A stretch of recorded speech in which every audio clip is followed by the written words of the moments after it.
To on my YouTube channel my chemistry. Guys I hope आप सब ठीक होंगे गाइस।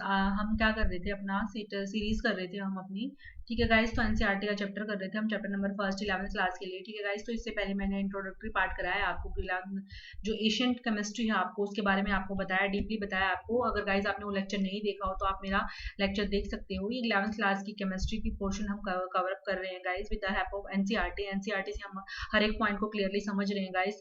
तो आप अगर वीडियो मेरी लास्ट तक देखिएगा तभी आपको क्लियरली समझ पाएगा, आप समझ पाओगे कि मैं कितना इफेक्टिव तरीके से आपको बता रही हूँ सारी चीजें। तो आप क्लियरली इसको देखिएगा गाइस प्लीज।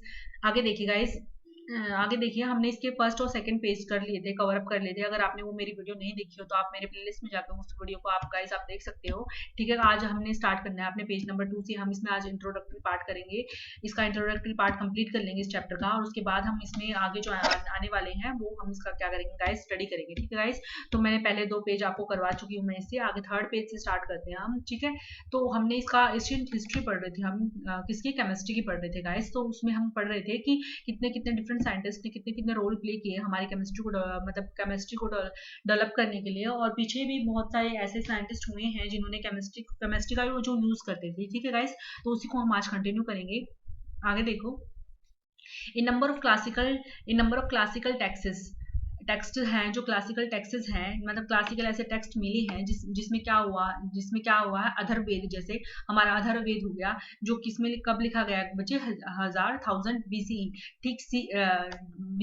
बीसी हमारा एक ईयर है जो हिस्ट्री का होता है आपका कॉमन ईरा जिसको बोलते हैं, ठीक है। ईसा मसीह के जन्म का से रिलेटेड है ये। तो आप अगर हिस्ट्री जानते हो तो गाइस आपको इस टर्म का पता होगा। आगे देखो, मतलब जब ये जो क्लासिकल टेक्सेस है ये हमारे ये कब हुए गाइस, ये क्लासिकल टेक्सेस है हमारे बहुत सारे, जैसे आयुर्वेदा हो गया हमारा, उसमें क्या मेंशन है, उसमें क्या मेंशन, डाई स्टफ क्या होता है, मटेरियल कैसे यूज होते हैं, जैसे टर्मरिक हल्दी हो गई हमारी, मैटर हो गया, सनफ्लावर हो गया, ऑर्पिमेंट हो गया, ठीक है, कोकोचिन हो गया हमारा, लैक हो गया, ये सब हमारे क्या है, ये सब बच्चे हमारे क्या है, ये सब हमारे क्या है, एलिमेंट्स हैं जो हम यूज करते हैं, ठीक है गाइस। केमिस्ट्री में जो हम यूज करते हैं, जैसे डाई आपको पता ही है, डाई देने में क्लोथ में डाई दी जाती है, डाई स्टफ होता है, ठीक है, डाइस दी जाती है।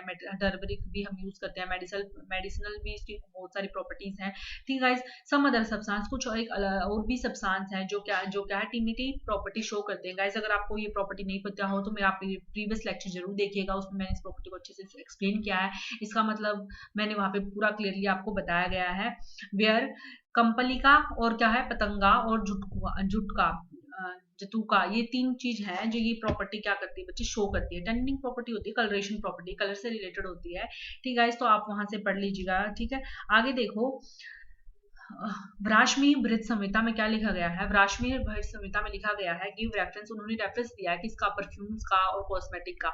मतलब आपसे कोई पूछे कि बृहत संहिता में क्या मेंशन है, तो बृहत संहिता में क्या मेंशन है, आपके परफ्यूम और कॉस्मेटिक्स मेंशन है।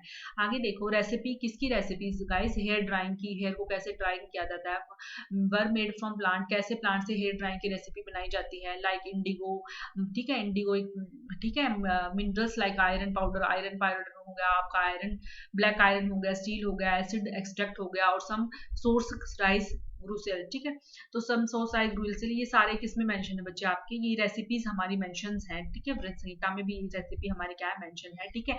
आगे देखो, आगे क्या दे रखा है, गंधक यूक्ली डिस्क्राइब, गंधक यूक्ली ने क्या डिस्क्राइब किया है, रेसिपी बनाने की, किसकी रेसिपी बनाने की डिस्क्राइब किया उसने, सेंट हो गया हमारा, माउथ परफ्यूम हो गया हमारा, बाथ पाउडर हो गया, ठीक है, इंसेंसेस हो गया जिसमें से बहुत अच्छी स्मेल्स निकलती हैं, ठीक है।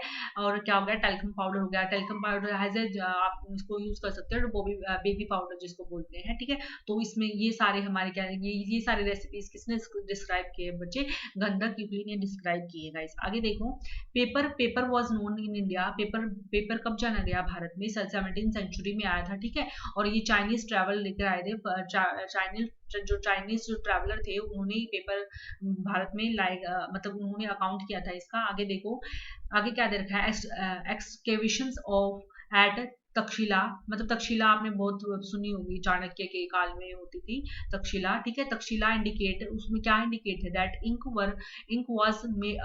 वाज यूज्ड इन इंडिया, मतलब इंक इंडिया में यूज की जाती थी फ्रॉम द फोर्थ कंट्री, मतलब इंडिया जो यूज करने वाला, जो इंडिया जो था वो चौथे स्थान पर था जो किसको यूज करता था गाइस, इंक को यूज करता था, जो तक्षशिला में मेंशन है, ठीक है। आगे देखो, कलर ऑफ इंक, जो इंक का जो कलर है वो किससे मिलकर बना होता है बच्चे, चौक से मिलकर बना होता है, रेड लेड से, लाल लेड से, और क्या होता है, मिनिमम होता है गाइस उसमें, एंड मिनिमम, ठीक है। आगे देखो, आगे गाइस देखो, इट सीम्स दैट, ये क्या में दिखाता है कि प्रोसेस ऑफ फर्मेंटेशन, जो हमारा प्रोसेस है फर्मेंटेशन का, ठीक है, are well known by India, well known to India, मतलब इंडियन जो लोग थे उनको पहले से ही पता था फर्मेंटेशन के प्रोसेस के बारे में, ठीक है, कैसे फर्मेंटेशन होता है। वेद जो हमारे वेदास जो है, ठीक है, और क्या है, काली कुटलाज है, ठीक है।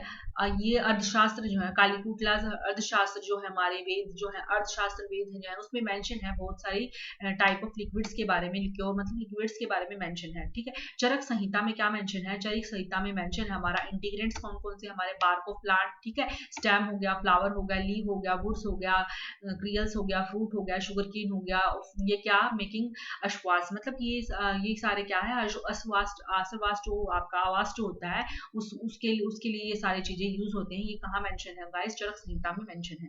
आगे देखो, the concept of the matter is ultimately made of individual building block, आपको पता है कि आप जो कॉन्सेप्ट है, मतलब मैटर को मतलब building block, individual building block होते हैं, आपको पता है ये कॉन्सेप्ट है। ये कहाँ पे अपीयर है बच्चे, अपीयर इन इंडिया, ये अपीयर इंडिया में हुआ था कब, ए फ्यू सेंचुरी, ठीक है, बिफोर ईसा मसीह, मतलब जो क्रिस्टोसर पीरियड है आपका, ठीक है, कॉमन ईरा जिसको बोलते हो पीरियड है, उसमें ये मेंशन है, ठीक है गाइस। कौन सा, किसको क्या करने का बच्चे, ये जो कॉन्सेप्ट है ये अल्टीमेटली, कि जो मैटर, जो बिल्डिंग ब्लॉक से इंडिविजुअल बिल्डिंग ब्लॉक का जो कॉन्सेप्ट है वो किसमें मेंशन है गाइस, आपके बीसीई में मेंशन है। उस टाइम के जो फिलोसफिकल थे, जो फिलोसफर थे, उन्होंने वहां पे मेंशन किया गया था, ठीक है। आगे देखो, आचार्य कंदा कब जन्मे थे गाइस, 1600 बीसीई में जन्मे थे। ओरिजिनली नॉन, उसको क्यों आचार्य जो कंदा थे उसको क्यों जाना जाता है, उसको कश्यप के नाम से जाना जाता है गाइस।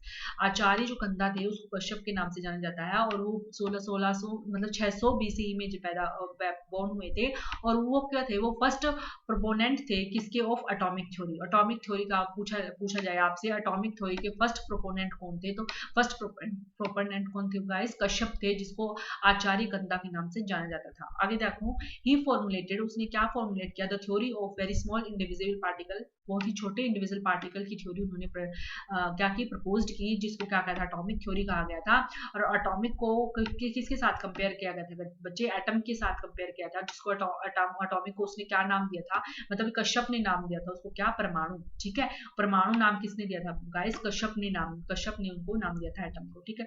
आगे गाइस देखो, he is author the text, उसने वो क्या थे, ऑथर थे कौन से टेक्स्ट के, जो ये मतलब इन्होंने एक बुक भी लिखी थी, जो जिसके ऑथर थे ये क्या, कौन से टेक्स्ट के, वशिका श्रुता, श्रुता जिसको बोलते हैं, बृहत सश्रुता जिसको बोलते हैं, ठीक है गाइस।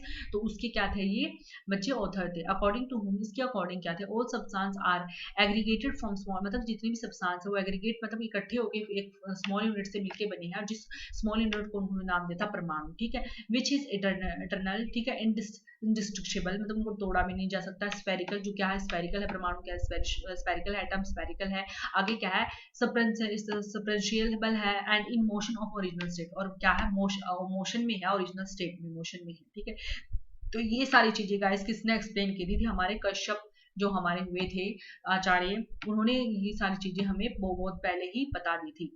आगे देखो गाइस, आगे देखो, ही एक्सप्लेन द इंडिविजुअल, उसने और क्या क्या एक्सप्लेन किया था कश्यप ने, जो हमारे थे आचार्य थे, उन्होंने क्या क्या एक्सप्लेन किया था, he explain the individual identity can not be, मतलब उन्होंने एक्सप्लेन किया था कि इंडिविजुअल जो आइडेंटिटी है वो can not B senses through by human organ, ठीक है। ह्यूमन के जो ऑर्गन है उससे आइडेंटिकल सेंसेस नहीं की जा सकती, ये इतनी छोटे हैं कि ह्यूमन ऑर्गन उनको सेंसेस मतलब देख नहीं सकते हैं एटम एटम को, ठीक है।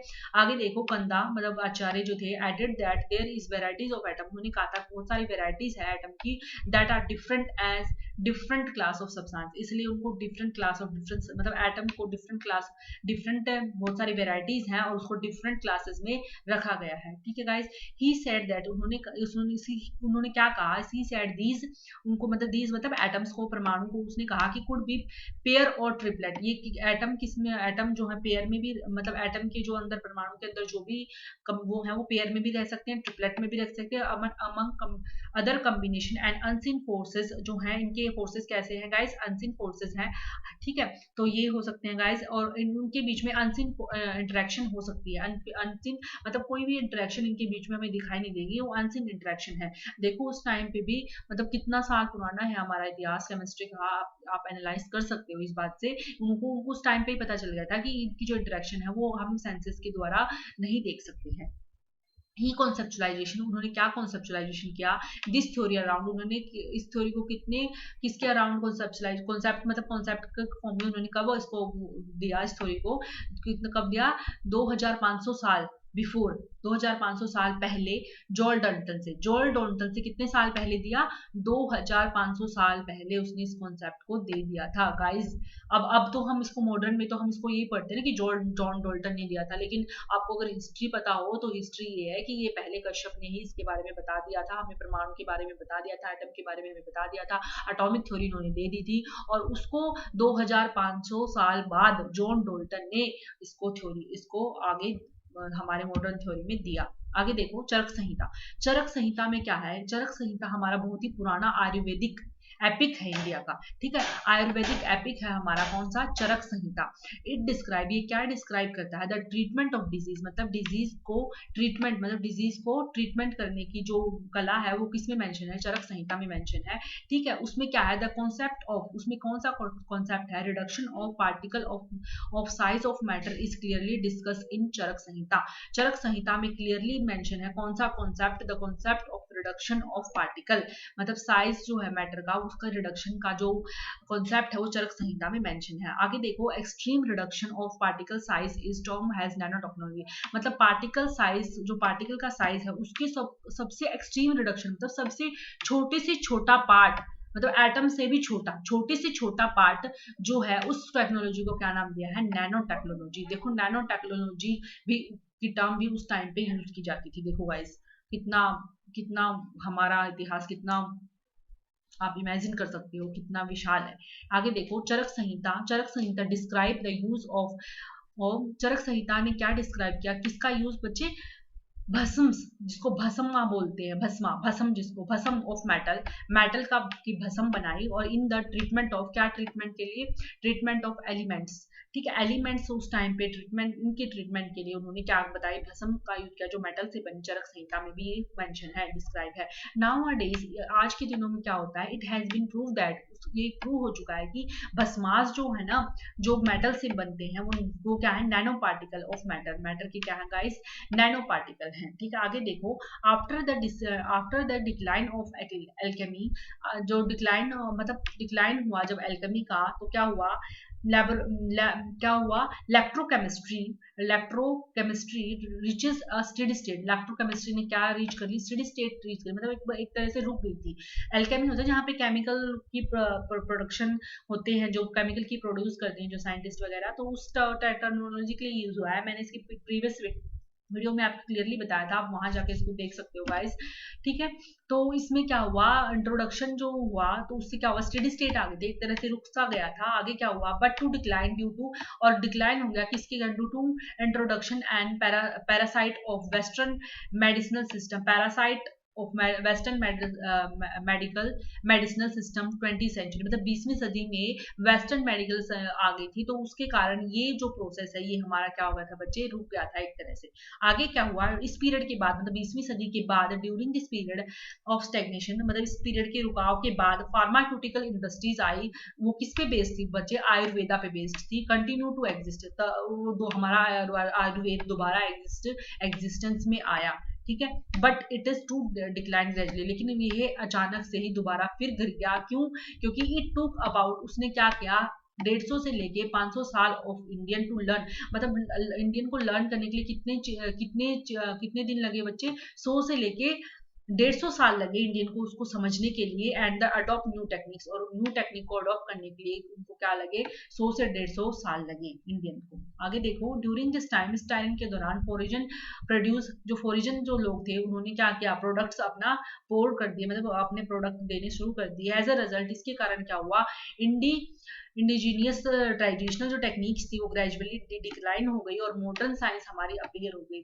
इसी वजह से हमारी क्या हो गई, फॉरिजन ने जब हमारे देश में एंटर किया उसके बाद हमारी जो ये टेक्निक्स हैं ये क्या होगी, लुप्त हो गई गाइस। और हमारी ये टेक्निक्स इन टेक्निक का किसने रूप ले लिया गाइस, मॉडर्न साइंस ने ले लिया है। ठीक है, तो modern science appear in Indian science in the later part of 19th century. तो आपसे पूछे कि मॉडर्न साइंस कब आई थी, तो मॉडर्न साइंस कब आई थी गाइस, आपकी 19th सेंचुरी में आई थी। आगे देखो, but the mid 19th century, 19th century की जो मध्य है उसमें क्या हुआ था, यूरोपियन साइंटिस्ट आए थे, स्टार्ट कमिंग टू इंडिया, उसने भारत में आना शुरू कर दिया था और मॉडर्न केमिस्ट्री स्टार्ट हो रही, और यहाँ से मॉडर्न केमिस्ट्री हमारी स्टार्ट हो गई थी। कब से, मिड 19th सेंचुरी से हमारी मॉडर्न केमिस्ट्री स्टार्ट हो गई थी, क्योंकि फॉरिजन ने हमारे देश में एंटर कर लिया था। और यूरोपियन, आपको पता ही है, बाबर, आपने सुना होगा झांसी की रानी ने जो युद्ध किया था, ये सब सारी आपने कहानियां सुनी होगी, तो आपको पता है हमारे देश में जो फॉरिजन है उन्होंने एंटर करना स्टार्ट कर दिया था, उससे हमारी जो संस्कृति थी वो लुप्त हो गई थी गाइज।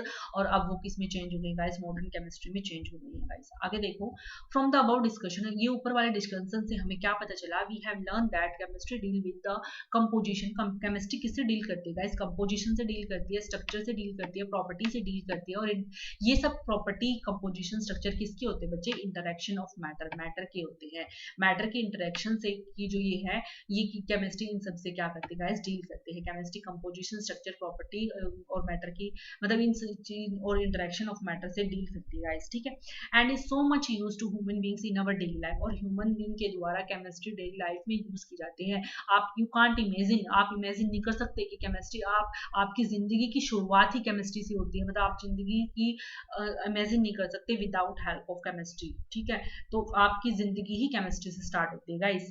आप जब उठते हो, ब्रश लेते हो, ठीक है, तो वो ब्रश आप यूज कर रहे हो, वो भी आपका केमिस्ट्री का ही पार्ट है, पॉलीमर है वो आपका। ठीक है, आप उस टूथब्रश यूज कर रहे हो, ठीक है, टूथपेस्ट यूज कर रहे हो आप, वो भी केमिकल से मिलकर बना है। तो गाइस, आपके एवरीथिंग, जो आपके सोप हो गए, डिटर्जेंट हो गए, जितनी भी आप अपने डेली यूज लाइफ में यूज कर रहे हो, वो सारी केमिस्ट्री का ही हिस्सा है। आगे देखो, this aspect can be been described and understood the item of basic constituent। ये हमने जो ये पढ़ा, इससे हम क्या करें, बेसिक कंस्टिट्यूएंट जो अब इस कंस्टिट्यूएंट पार्टिकल्स को किस में चेंज कर दिया है, मैटर को एटम और मॉलिक्यूल्स में, जो हम इस चैप्टर में अपना स्टडी करेंगे। That why chemistry is also called as science of atom and molecule, इसलिए इसको एटम और मॉलिक्यूल्स कहा गया है। Can we see, wait and perceive these identity। ठीक है, it is possible to count a number of atoms and molecule in a given mass of matter and have quantitative relationship between the mass and the number of the particle। क्या हम count कर सकते हैं number of atom को, molecule को, मास क्या है matter का, क्वालिटेटिव रिलेशनशिप क्या है, ये सारी हम इस चैप्टर में गाइस पढ़ने वाले हैं। ठीक है, we will guess the answer, हम इन सभी चीजों का आंसर इस चैप्टर में मिलेगा हमें। ठीक है, we will further describe how the physical property of matter can be quantitatively describe using numerical values and suitable units guys. ठीक है, आगे देखो गाइस, इंपॉर्टेंस ऑफ केमिस्ट्री, ये हम अपना नेक्स्ट लेक्चर में स्टार्ट करेंगे गाइस। यहाँ से आपका 11th क्लास का इंट्रोडक्टरी पार्ट यहाँ से गाइस, वो जो था ऊपर एशियंट हिस्ट्री थी केमिस्ट्री की, इसके बाद आपका ये इंट्रोडक्टरी पार्ट है। हम इंपॉर्टेंस ऑफ केमिस्ट्री पढ़ेंगे, नेचर ऑफ मैटर पढ़ेंगे। ठीक है, मैटर क्या होता है, मैटर की कौन कौन सी अवस्थाएं होती हैं वो हम पढ़ेंगे। ठीक है, इनकी क्या क्या प्रॉपर्टी होती है वो हम डिटेल में पढ़ेंगे। हम पढ़ेंगे मैटर कितने टाइप का होता है, ये सब गाइस हम आने वाली वीडियो में हम अपना कवर अप करेंगे गाइस। मैं आपको 1 by 1 लाइन एनसीईआरटी करवा रही हूँ गाइस, क्योंकि मैं आपको क्वालिटेटिव केमिस्ट्री समझाना चाहती हूँ गाइस। ये नहीं कि आप बिल्कुल रट लो, और आपको बिल्कुल रट्टाफिकेशन नहीं चाहती। मैं चाहती हूँ कि आप चीजों को समझें और आप अच्छे से चीजों को एनालाइज करें, और आपको ऐसा याद करें ताकि आपको जीवन पर्यंत वो चीजें क्या रहे, याद रहे गाइस। ठीक है गाइस, तो आई होप आपको आज वाला मेरा ये लेक्चर अच्छे से समझ आ गया guys. Thank you guys for watching.